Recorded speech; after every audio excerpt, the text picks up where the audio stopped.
26 जनवरी के मौके पर किसानों को शर्त के साथ ट्रैक्टर रैली की इजाजत मिल गई है। पुलिस ने किसान संगठनों को दिल्ली में 3 जगहों पर ट्रैक्टर रैली निकालने की इजाजत दी है। टिकरी बॉर्डर से किसान 63 किलोमीटर, सिंघू बॉर्डर से 60 किलोमीटर और गाजीपुर बॉर्डर से 46 किलोमीटर की रैली निकाल पाएंगे। साथ ही पुलिस की ओर से कहा गया है कि रैली के दौरान सब कुछ शांतिपूर्ण और नियम के हिसाब से हो, ताकि गणतंत्र दिवस पर कोई गड़बड़ी ना हो। किसानों की ट्रैक्टर रैली से पहले दिल्ली पुलिस ने बड़ा खुलासा किया है। पुलिस के मुताबिक ट्रैक्टर रैली में गड़बड़ी फैलाने की साजिश सीमा पार पाकिस्तान से रची जा रही है। अब तक 308 ऐसे ट्विटर अकाउंट्स का पता चला है जो पाकिस्तान से ऑपरेट किए जा रहे हैं। पुलिस के मुताबिक पाकिस्तान में मौजूद कई आतंकी संगठनों की नजर भी इस ट्रैक्टर रैली पर है। किसानों को ट्रैक्टर रैली की इजाजत मिलने के बाद दिल्ली पुलिस कमिश्नर ने सभी अधिकारियों को अलर्ट रहने के लिए निर्देश जारी किया है। 26 जनवरी को लेकर दिल्ली में पहले से ही सुरक्षा व्यवस्था बढ़ी हुई है, ताकि किसी तरह की कोई समस्या ना हो। किसानों के आंदोलन और ट्रैक्टर मार्च की तैयारियों के बीच केंद्र सरकार ने एक बार फिर से किसान संगठनों से प्रस्ताव पर विचार करने की अपील की है। आज तक से बातचीत में कृषि मंत्री नरेंद्र सिंह तोमर ने कहा कि कृषि कानूनों को रद्द करना विकल्प नहीं है। सरकार की ओर से किसान संगठनों को कृषि कानून 18 महीने के लिए स्थगित करने का प्रस्ताव दिया गया था, लेकिन किसानों ने सरकार का यह प्रस्ताव नामंजूर कर दिया है। कल 26 जनवरी के मौके पर होने वाले ट्रैक्टर मार्च के लिए पंजाब, हरियाणा और पश्चिमी यूपी के किसान दिल्ली कूच कर रहे हैं। हरियाणा के हिसार से सैकड़ों किसान दिल्ली की ओर रवाना हुए, वहीं पंजाब से भी किसान ट्रैक्टर पर सवार होकर दिल्ली आ रहे हैं। पुलिस ने किसानों को 3 जगहों पर ट्रैक्टर मार्च निकालने की इजाजत दे दी है। कृषि कानून के विरोध में चल रहे किसानों के आंदोलन के बीच राहुल गांधी ने एक बार फिर केंद्र सरकार पर हमला बोला है। तमिलनाडु के दौरे पर पहुंचे कांग्रेस के पूर्व अध्यक्ष राहुल गांधी ने कहा कि किसानों की परेशानी सुनने के बजाय मौजूदा केंद्र सरकार उन्हें आतंकवादी कहती है। ऐसी ताकतों से हम मिलकर लड़ेंगे। दिल्ली के सिंघू बॉर्डर पर पहुंचे कांग्रेस सांसद रवनीत सिंह बिट्टू को आंदोलनकारी किसानों के विरोध का सामना करना पड़ा। किसानों ने पहले कांग्रेसी सांसद के खिलाफ नारेबाजी की, फिर उनसे धक्का मुक्की भी हो गई। किसानों के विरोध के चलते रवनीत बिट्टू को सिंघू बॉर्डर से लौटना पड़ा।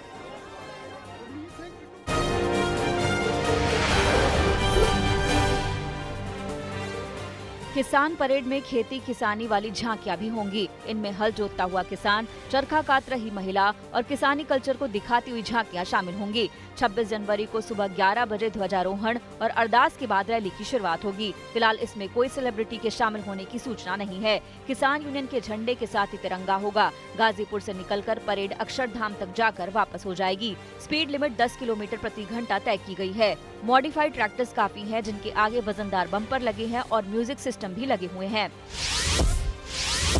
कोई बाहरी ट्रैक्टर परेड में शामिल नहीं होगा, सिर्फ रजिस्टर्ड को ही अनुमति रहेगी।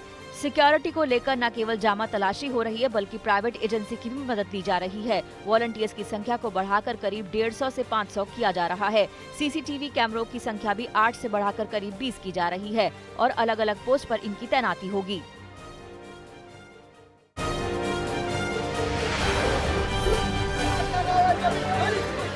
महाराष्ट्र में भी किसान आंदोलन जोर पकड़ रहा है। दिल्ली बॉर्डर पर जुटे किसानों के समर्थन में आज मुंबई में एक बड़ा कार्यक्रम हो रहा है। मुंबई में किसानों ने आज राजभवन कूच करने की तैयारी की है। करीब 100 किसान संगठन आज आजाद मैदान में जुटे हैं।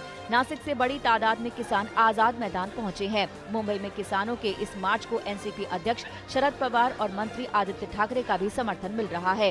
ये दोनों नेता किसानों के मार्च में भी शामिल होंगे। मंच से अलग अलग पार्टी के नेता किसानों को संबोधित करेंगे। उत्साह का आलम यह है कि आजाद मैदान में रात भर जाकर किसानों ने जमकर डांस किया। इस रैली में महाराष्ट्र के 23 जिलों के किसान शामिल हैं। नासिक से चले किसानों ने सफर के दौरान कई किलोमीटर की पैदल यात्रा भी की। कई दिनों से ये किसान पैदल चलकर मुंबई की ओर कूच कर रहे थे।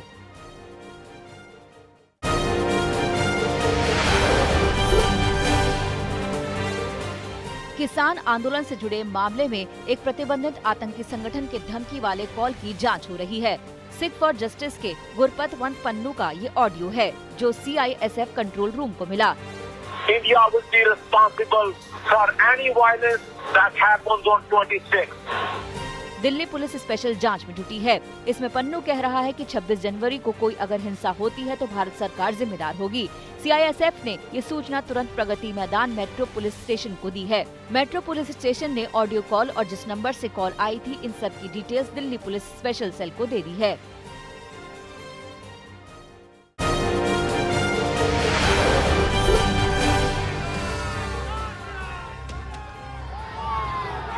राम के नाम पर पश्चिम बंगाल में सियासी घमासान तेज होता जा रहा है। बीजेपी नेता तरुण चुग ने देश की संस्कृति के लिए ममता बनर्जी को अपमान बता दिया।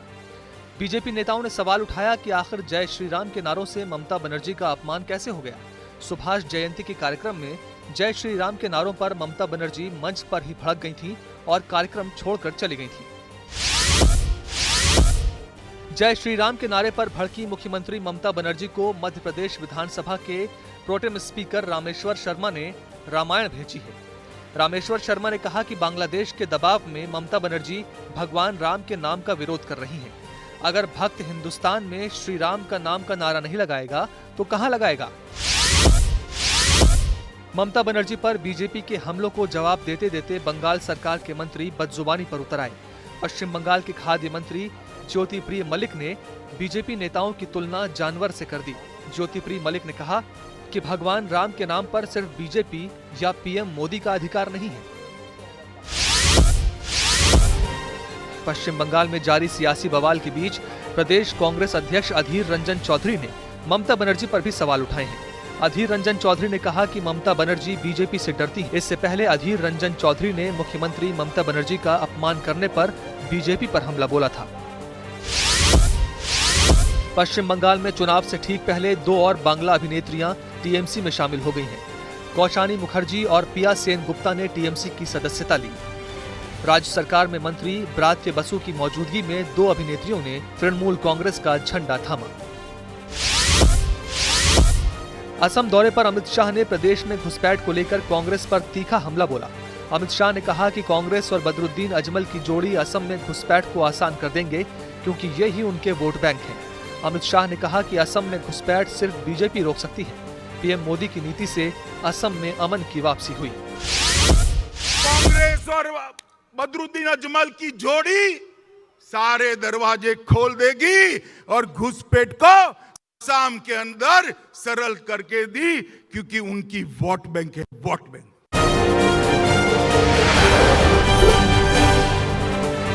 यूपी एटीएस ने नोएडा में 2 चीनी नागरिकों को गिरफ्तार किया है। गिरफ्तार किए गए चीनी नागरिकों पर साइबर धोखाधड़ी का आरोप है। ये दोनों ऑनलाइन फ्रॉड करने वाले एक गिरोह में शामिल थे, जिसके 14 सदस्य पहले ही गिरफ्तार किए जा चुके हैं। साइबर फ्रॉड के मामले में इन आरोपियों की गिरफ्तारी के लिए एटीएस ने इंटरपोल नोटिस जारी किया था। जम्मू कश्मीर के सुनंदबनी सेक्टर में पाकिस्तान की फायरिंग में घायल जवान निशांत शर्मा शहीद हो गए। 18 जनवरी को एलओसी पर हुई फायरिंग में सेना के नायक निशांत शर्मा घायल हुए थे। शहीद जवान निशांत शर्मा यूपी के सहारनपुर के रहने वाले थे। उत्तर प्रदेश में अब लिमिट से ज्यादा शराब रखने पर जुर्माना होगा। सीमा से ज्यादा शराब रखने के लिए अब लाइसेंस लेना होगा। आदेश के मुताबिक तय मानक से ज्यादा शराब रखने के लिए सालाना लाइसेंस की फीस 12,000 रुपए होगी। अगर किसी के घर पर बिना लाइसेंस ज्यादा शराब पाई गई तो उस पर जुर्माना लगाया जाएगा। समाजवादी पार्टी के सांसद आजम खान को इलाहाबाद हाई कोर्ट से एक और झटका लगा है। हाई कोर्ट ने जौहर यूनिवर्सिटी से टैक्स वसूली के आदेश पर हस्तक्षेप से इनकार कर दिया है। करीब 147 करोड़ की लागत से बने 16 भवनों पर टैक्स और जुर्माना लगाया गया है, जिसके खिलाफ लगाई गई याचिका हाईकोर्ट ने खारिज कर दी। जम्मू कश्मीर के ज्यादातर इलाकों में जबरदस्त बर्फबारी ने लोगों की मुश्किलें बढ़ा दी हैं। जनवरी के महीने में हो रही जबरदस्त बर्फबारी से लोग परेशान हैं। श्रीनगर में तो इतनी बर्फबारी हुई है कि एयरपोर्ट पर विमान उतारने में दिक्कत हो रही है। श्रीनगर एयरपोर्ट पर रविवार को रनवे से बर्फ हटाई गई।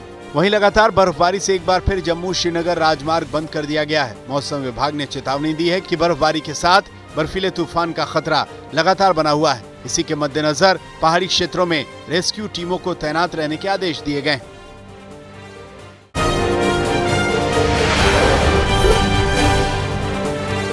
कानपुर में एक बेटे ने अपने ही पिता को बेरहमी से मार डाला। मामला जाजमऊ थाना क्षेत्र का है। पुलिस के मुताबिक आरोपी का पिता आरोपी की मां से आए दिन गाली गलौज करता था। आरोपों के मुताबिक पिता ने एक और महिला से छिपकर शादी कर रखी थी।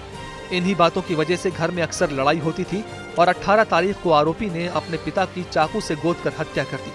पुलिस ने आरोपी को गिरफ्तार कर लिया है। हरियाणा के सिरसा में नकली करेंसी के साथ एक शख्स को गिरफ्तार किया गया है। सीआईए को जानकारी मिली थी कि ऑटो मार्केट इलाके में एक शख्स के पास नकली करेंसी है। छापा मारा गया तो 71,000 नकली करेंसी के साथ एक शख्स को गिरफ्तार किया गया। आरोपी के पास से 5-500 के 142 नकली नोट मिले हैं। बाराबंकी में पुलिस के हत्थे 2 शातिर ठग चढ़े हैं। मामला दरियाबाद थाना क्षेत्र का है। यहाँ मियागंज में 2 ठग पुलिस वाले बनकर लोगों से ठगी करते पकड़े गए हैं। आरोपों के मुताबिक दोनों आरोपियों के निशाने पर कोरोना के नियमों को तोड़ने वाले लोग होते थे। दोनों आरोपी नियम तोड़ने वालों पर चालान करते थे और पैसा ऐंठते थे। पुलिस ने दोनों आरोपियों को गिरफ्तार कर लिया है और जांच कर रही है कि अब तक इन लोगों ने कितने लोगों को चूना लगाया है। राजस्थान के दौसा में एक शख्स पर 4 महिलाओं ने रेप का केस दर्ज कराया है। चारों महिलाएं एक ही परिवार की हैं। आरोपों के मुताबिक सूर्य मंदिर के इलाके में एक शख्स ने पहले महिला को अपने प्रेम जाल में फंसाकर रेप किया और बाद में महिला की 2 बहनों और बेटी के साथ भी रेप की वारदात को अंजाम दिया। चारों महिलाओं ने 3 दिन के अंदर रेप का केस दर्ज कराया है। केस दर्ज होने के बाद ढाबा चलाने वाले आरोपी के खिलाफ पुलिस जांच कर रही है। झारखंड के जामताड़ा में नशे में धुत पोते ने अपनी दादी को पीट कर मार डाला। मामला नारायणपुर इलाके के मदना डीह का है। पुलिस के मुताबिक नशे में धुत आरोपी ने अपनी बुजुर्ग दादी की पिटाई की, जिससे उनकी मौत हो गई। हत्या करने के बाद आरोपी फरार है। पुलिस ने मामला दर्ज कर लिया है और आरोपी की तलाश में जुट गई है।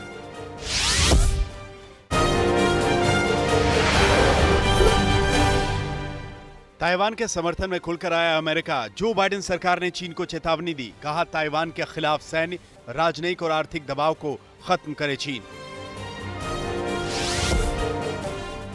वर्ल्ड इकोनॉमिक फोरम का दावोस शिखर सम्मेलन रविवार से हुआ शुरू। 28 जनवरी को पीएम मोदी करेंगे संबोधित। कोरोना के चलते वर्चुअल तरीके से हो रहा है दावोस शिखर सम्मेलन। न्यूजीलैंड में कोरोना के नए स्ट्रेन मिलने से मचा हड़कंप। 2 महीने बाद कोरोना का केस फिर से पाया गया। 56 साल की महिला में पाया गया कोरोना का स्ट्रेन। हाल ही में यूरोप की यात्रा करके लौटी थी देश। दुनिया भर में कोरोना वायरस के संक्रमितों की संख्या 10 करोड़ के करीब। इस वायरस से 21,31,000 से ज्यादा लोगों की जान गई। 7 करोड़ 14 लाख से ज्यादा लोग ठीक हो चुके हैं।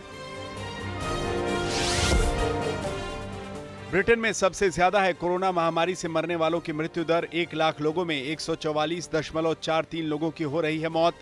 जॉन हॉपकिन यूनिवर्सिटी की रिपोर्ट में कही गई ये बात। ब्राजील ने चीनी वैक्सीन कोरोना वैक के आपातकालीन इस्तेमाल को दी मंजूरी। इस वैक्सीन को चीन और ब्राजील ने मिलकर तैयार किया है। अमेरिका के टकोमा शहर में पुलिस की कार की चपेट में आए कई लोग। बाइकर्स के हुड़दंग मचाने की खबर के बाद पहुंची थी पुलिस। मौके पर मौजूद लोगों के साथ हुई पुलिस की झड़प, जिसके बाद पुलिस वालों ने भीड़ की तरफ मोड़ दी कार। एक शख्स के घायल होने की यह खबर। नमस्कार, मैं हूं अंजना ओम कश्यप। हमें उम्मीद है ये वीडियो आपको पसंद आया होगा। लेटेस्ट खबरों के लिए यूं ही देखते रहिए आज तक, और इस वीडियो के पसंद आने पर लाइक, शेयर एंड सब्सक्राइब करना ना भूलें।